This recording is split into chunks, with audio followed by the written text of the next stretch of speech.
Hey everybody, I'm Maggie. We're back on SRH Access Facebook Live. Today is a really special day because we are up in our Luke Waite Center for Dyslexia and Learning Disorders with our Administrative Director, Gladys. Welcome. Thank you. We appreciate you coming to see us today. This is going to be a really fun day. We're taking a tour to really see this unique service that we provide some of our patients here.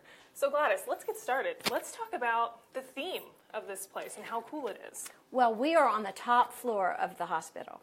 And so we thought we needed something to reflect how high we are, but also to reflect the mission of our department. So we set aside the statement, the sky's the limit, so that when families and patients get off the elevator, the first thing they see is soaring. Our thought is that children who come for a dyslexia assessment have strengths, talents, abilities. And it's those talents that we want to release because truly, for them, the sky is the limit if we can identify any barriers and remove those barriers to their success. So uplifting, too. Absolutely. I think for parents as well, when they come in and maybe it's their first time here and they're a little maybe apprehensive or nervous, they're like, hey, you know, this place is going to bring it up for sure. Focus on the positive. Yes, absolutely. Definitely. Let's kind of get in before we kind of make our way into the center. Let's talk about the history. We obviously know that we defined dyslexia here. So, we did. So let's kind of get into Dr. Waite's, his presence here back in the day, and how that's kind of evolved into 2018. 50 years ago, Dr. Waite was a consulting neurologist for the orthopedic services here at the hospital. And they needed more of his time to support the orthopedic patients in development. And they asked him to come on full time. He said he would join the staff of the hospital if he could bring his practice in dyslexia. They said, come on. And he brought a practice in dyslexia to an orthopedic hospital. That's awesome. That's great. I think, do you need to go through? You can go on through. We're good. We're live, so we're just going to keep going. So you were talking about Dr. Waite's and explaining kind of all of that. So maybe give us a definition of the basics of dyslexia for maybe people out there who don't know what it is. First consensus definition of dyslexia was actually written here at the hospital over 50 years ago. And what we know is that dyslexia is a reading and spelling disability. Now, most people would say, well, isn't that where kids see backwards? Isn't that about reversals? But we know that the problem really begins when the child has to learn to connect the sounds of speech to the letters of the alphabet. So, simply, you can think of it as trouble with the phonics of our reading system. All right. Well, I think, let's start taking our way into the center as we can. I know you'll start to explain how this theme takes us all the way through. So we were able to move into this space in 1995. Okay. And we designed it to have elements that fit the sky. So we've got the rainbow of our donor wall.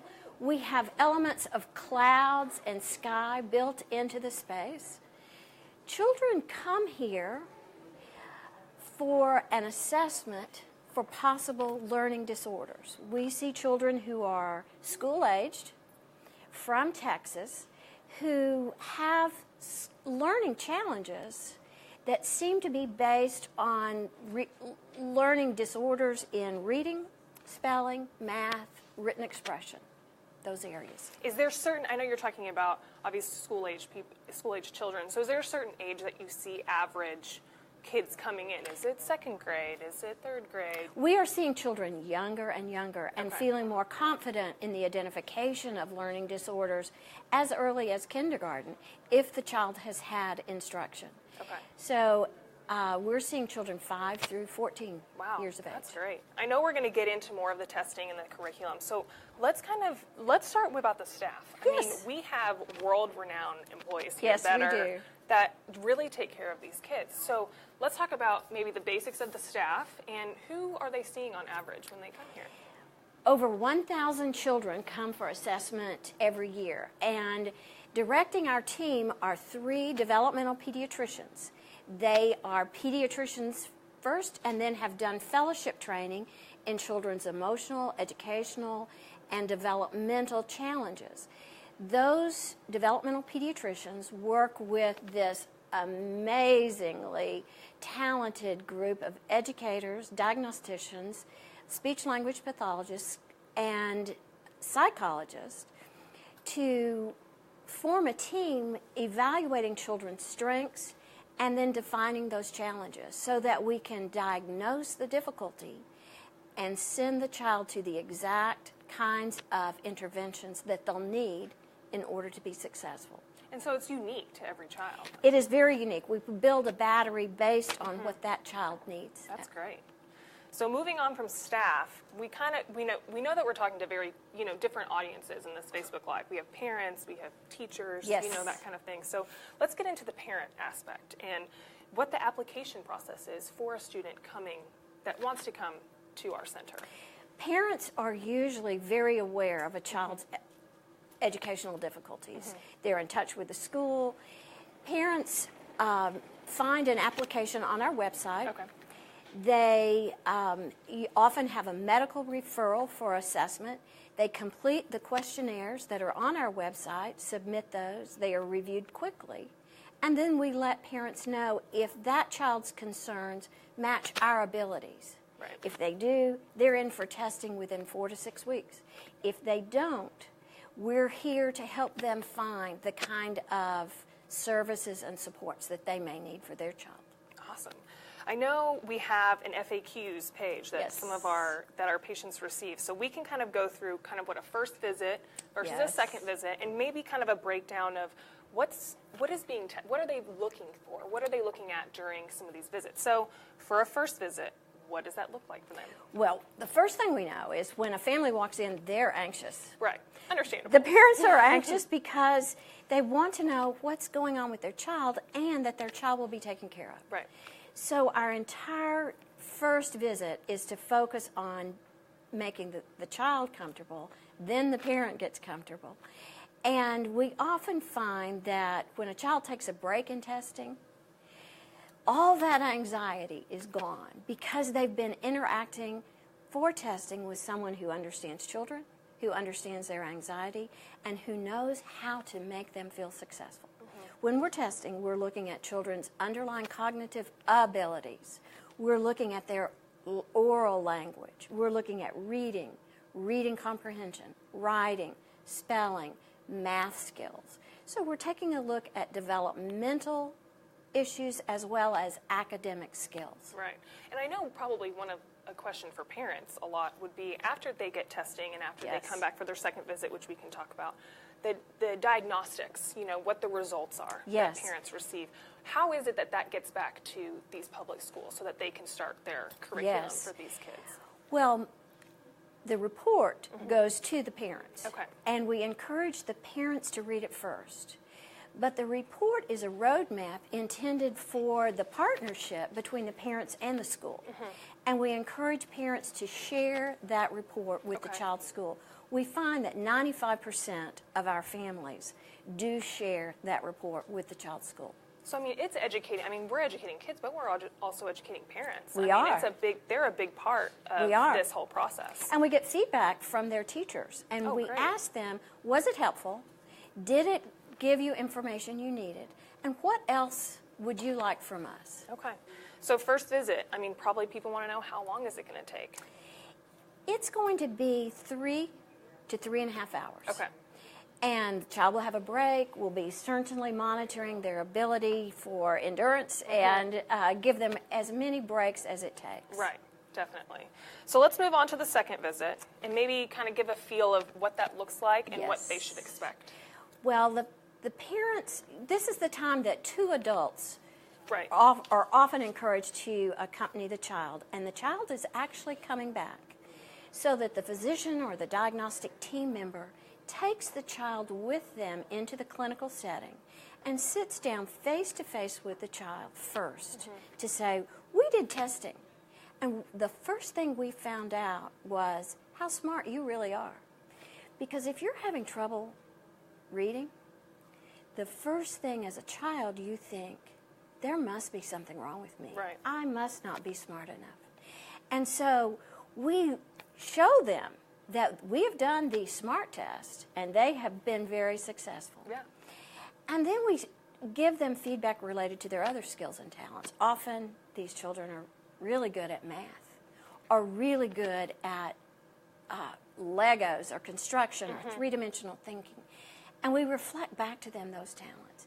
And then we say, you know how easy those things are for you?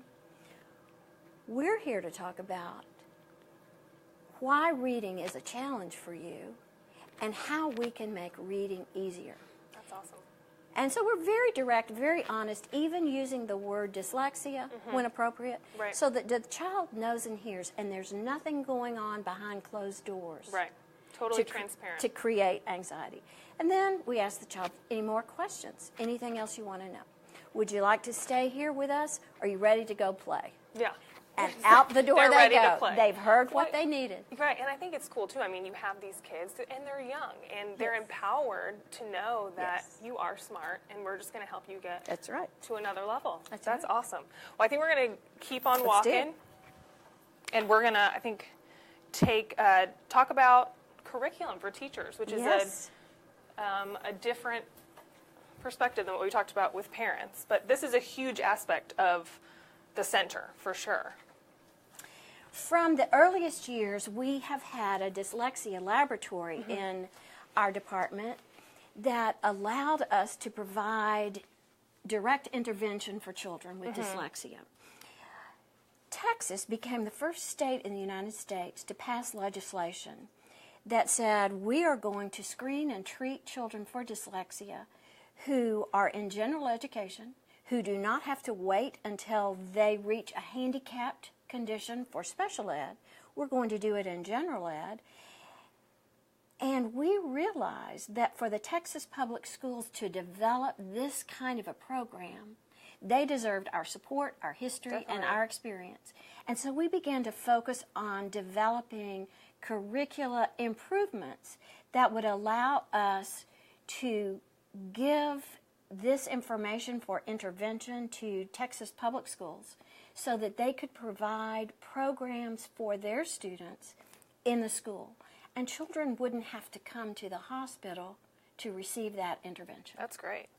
I know there's a lot to the curriculum and a lot to the resources that we provide these teachers. So maybe, on a high level basic, what is it that schools, maybe administrators at schools would know about getting their teachers here and into a program to be trained for this? Yes. The school district decides that we want Scottish Rite Hospital's Take Flight program. And when they contact us and say, our district is interested in your program, then we walk them through the application process that is occurring right now for teachers. The school supports and selects those teachers from their district to send for training. Okay. That training is going to be 2 years. Not that the teacher is here for 2 years. Right. They are teaching children for 2 years, and we can help mentor them through that process so that at the end of 2 years, they are fully qualified to take children through a dyslexia intervention. That's great. And Take Flight, so maybe give it a little bit more detail on what Take Flight is. I know that our staff are a big part Yes. of creating this. Take Flight is the third generation dyslexia intervention that the hospital has created and published. And it was published in 2006, and the ongoing evaluation has really shown its effectiveness for improving reading accuracy, reading fluency, and reading comprehension for children. So our staff were the lead authors, the supporting authors, and the support for the development of this program that is now in 1/3 of the states of the United States. That's awesome. So it is. I mean, we're the experts with this. It is That's really awesome. growing in its use and application well beyond the Definitely. borders of Texas. I'm sure. So I know there's a lot of resources here for the teachers when they come here for tours. I was up here last week, and you were giving me even more of an inside look of some of the things that they get to see. So I know that we have this observing room with a class that's actually in session that teachers get to sit in and kind of listen to what's going on. So maybe kind of give us background on what happens in here and maybe what they're looking for? Well, right now, one of our master instructors is working with her group of 3 children. And so this is a daily class. When teachers are in training, they not only need to hear the lectures about what to do and how to do it, they need to see a master teacher doing it. And so this is a great way for them to see the application of what they're learning. Wow. Now, during their training, teachers have the opportunity to become the demonstration teacher. And all of their colleagues are here supporting and cheering them on, but they get to practice in a safe setting with children who know they are teaching the teachers. Right. And so they get to actually teach in this protected setting with their colleagues and getting feedback from their mentors. Right. That's awesome. That is very cool.